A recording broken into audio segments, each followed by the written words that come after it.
Salut tout le monde! Aujourd'hui, on s'en va essayer le Rivian R1S. Ça fait tellement longtemps qu'on l'attend. On est présentement en voyage, puis là, on passe, on voit la boutique Rivian, puis on se dit « Hey, on peut-tu aller l'essayer? » Fait que c'est ce qu'on s'en va faire aujourd'hui. C'est un essai de 30 minutes. On est à Nashville actuellement. Il y a énormément de musique, mais ça vaut vraiment la peine. C'est un camion qui va se détailler parce qu'ils ne veulent pas nous donner les prix. À peu près 135 000 canadiens. On ne sait pas au niveau européen. Ils ne veulent pas nous parler de prix actuellement. Le camion qu'on va essayer présentement, il va faire à peu près entre 500 et 600 km. On a vraiment hâte de voir à l'intérieur. Là, c'est sûr que tout l'intérieur va être en 1000. On va vous convertir tout ça pour les gens du Québec. Mais on est vraiment content à Nashville de faire cet essai-là. C'est vraiment une super expérience. Pour ceux qui ne connaissent pas Rivian, c'est un camion qui est en train vraiment de se démarquer par la qualité de l'intérieur, la qualité de fabrication. Et en plus, ce camion-là offre 6 ou 7 passagers. Je ne sais pas, aujourd'hui, on n'a pas pu encore déverrouiller le véhicule, mais je pense qu'on a un 6 passagers. L'intérieur, c'est du luxe à plus savoir quoi en faire. Josée, aujourd'hui, elle va être avec nous, ça va être la caméraman. Je sais pas, je pense pas qu'elle va pouvoir l'essayer, mais vraiment, et elle dit non en ce moment, là, vraiment un super véhicule. Nous débutons par la présentation extérieure. C'est sûr qu'un véhicule est toujours une question de goût, mais nous le trouvons très beau. Les formes très carrées sont très audacieuses, car nous savons que les formes arrondies favorisent de plus longues autonomies. Nous pensons par contre que Rivian a vraiment tapé dans le mille pour ce concept, car au premier look, on sait très bien que c'est un camion et il a l'air très solide. Le nez du camion ou la calandre pour les plus connaisseurs. Disons, c'est pas très classique. Pour notre part, nous trouvons que ça lui donne un air charmant et un petit côté amical.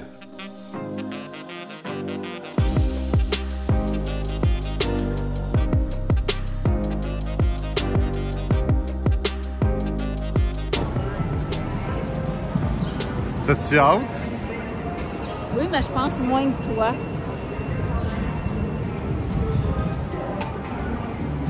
Par respect pour le représentant, même s'il nous a autorisé de filmer, son visage sera flouté pour la vidéo. Le système de poignée s'active automatiquement quand nous nous approchons du véhicule. Première remarque, la porte est assez lourde.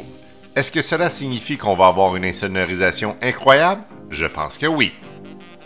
Je monte à bord du Rivian et je remarque un premier point négatif. Pas énorme, mais vous allez voir, c'est assez remarquable. Il est important de mentionner que je mesure 6 pieds 6 pouces et que j'ai trouvé que la marche est haute pour monter à bord. Aucun marchepied n'est disponible selon notre représentant, même en option. Nous sommes dans le premier tour de roue du véhicule, alors je vais revenir pour l'intérieur. Allons voir les places arrière. Prendre note que les deux banquettes avant sont réglées pour ma grandeur, donc au maximum de recul. Et oui, on remarque qu'il reste encore énormément de place, donc le confort sera au rendez-vous. Un écran de contrôle de climatisation est disponible pour les places arrière et Marie-Josée va faire un petit essai plus tard sur l'essai routier. Nous arrivons maintenant au coffre arrière et je vais demander de l'aide à Marie-Josée. Le bouton se cache sous la lettre V de Rivian. Il n'est pas facile de filmer sans nos équipements habituels. Il ne faut pas oublier, nous sommes en voyage. L'ouverture de la porte arrière se fait à une très bonne vitesse. Nous ne comprenons pas pourquoi ils ont ajouté une petite porte supplémentaire style tailgate comme un camion pleine grandeur ou un pick-up. Cela me fait penser beaucoup à mon premier Mitsubishi Outlander que j'ai eu il y a quelques années.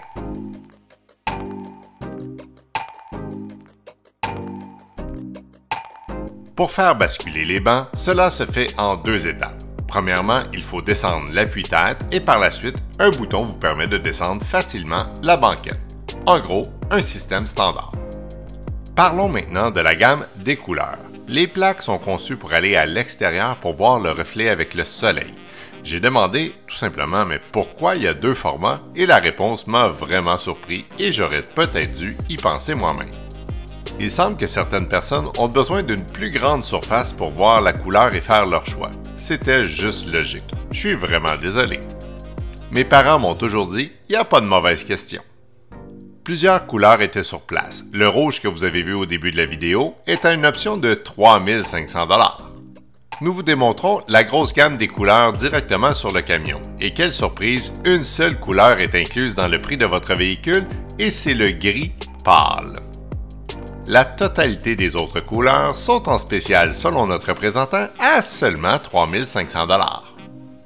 Bon, je l'avoue, j'ai eu un peu de difficulté à ouvrir le front, mais si un jour vous essayez de l'ouvrir, vous me direz comment ça a été pour vous. La grandeur et l'espace est vraiment plus que raisonnable. Un petit peu plus petit que le F-150 Lightning, mais il semble que 2 sacs de golf rentrent facilement. Malheureusement, Marie-Josée et moi, on joue pas au golf. Nous retournons maintenant voir l'intérieur quand les bancs sont à plat. Je vous confirme qu'il est maintenant facile de mettre un matelas gonflable pour y dormir ou aussi y ranger du matériel au besoin. Nous ne le démontrons pas à l'écran, mais les bancs sont aussi ajustables à l'arrière pour plusieurs positions et il est possible de l'avancer et de le reculer au besoin.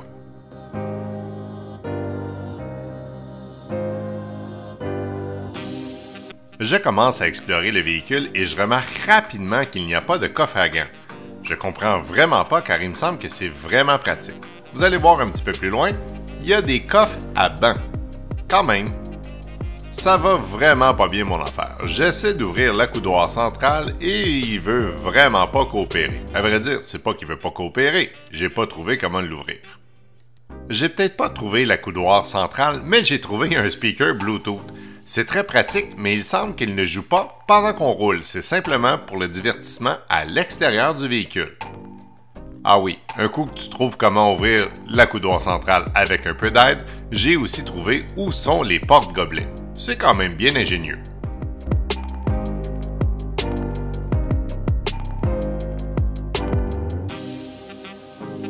Bon, je vais vous laisser juger par vous-même l'espace du coffre à banc par vous-même. Vous en avez un sous le banc conducteur et un autre sous le banc passager. Bon, fini le niaisage comme on dit au Québec. Il est l'heure d'aller faire un essai routier de ce beau véhicule.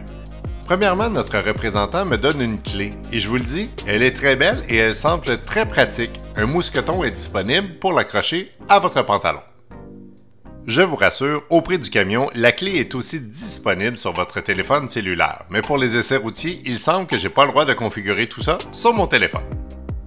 Au début de l'essai routier, une configuration des miroirs et du volant est obligatoire et c'est bien normal. Le concept est comme celui de Tesla. Tout se fait à partir des molettes sur le volant et je vous le confirme, c'est assez intuitif.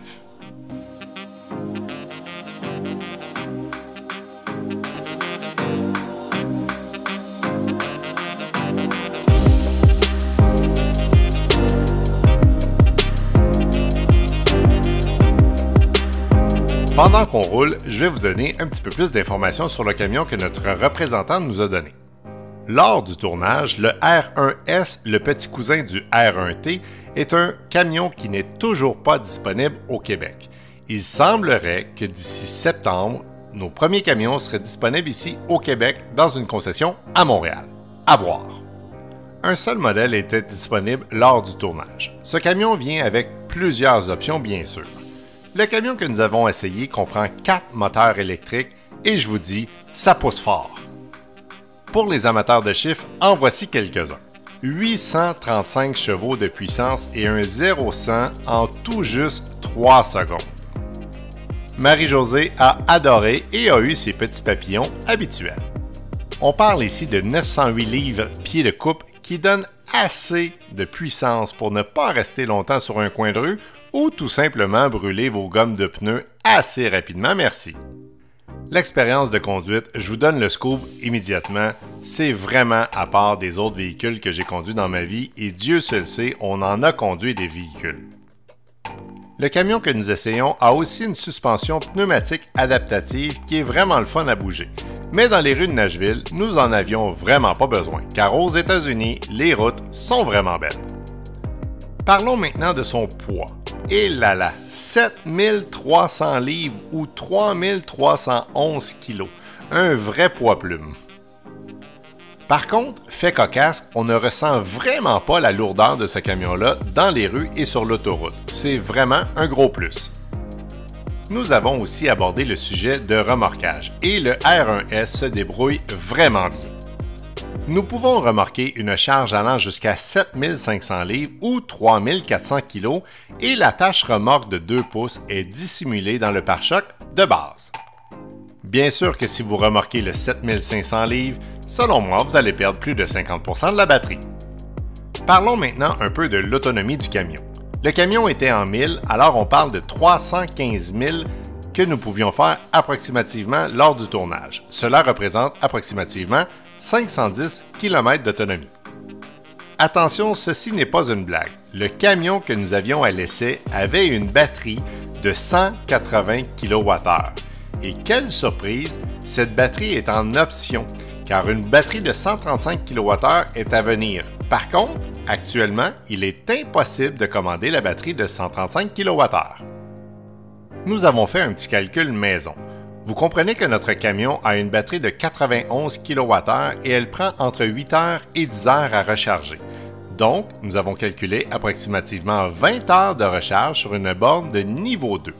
Par contre, sur une borne de niveau 3, on nous dit qu'on peut aller chercher de 15% à 80% en moins de 30 minutes, ce qui est très efficace. Finalement, le camion que nous avions à l'essai était un 7 passagers et il semble que nous avons été très mal informés car le camion n'est impossible à configurer en 6 passagers. Est-ce qu'un futur pourrait arriver avec un 6 passagers avec des bancs capitaines? Possiblement. J'ai eu le droit à une accélération légale et écoutez le bruit des moteurs, c'est impressionnant.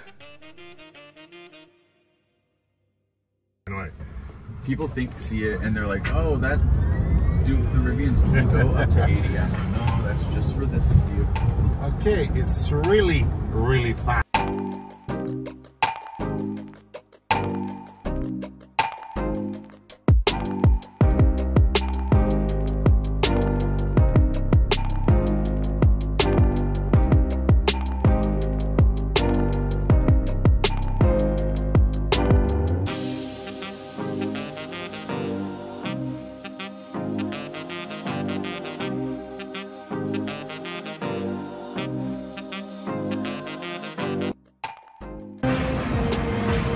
Alors, c'est ce qui complète notre essai routier aujourd'hui. J'espère que vous avez aimé et on est probablement les premiers Québécois à Nashville qui essayent ce véhicule-là. Et comme on vous dit, à la prochaine. Salut!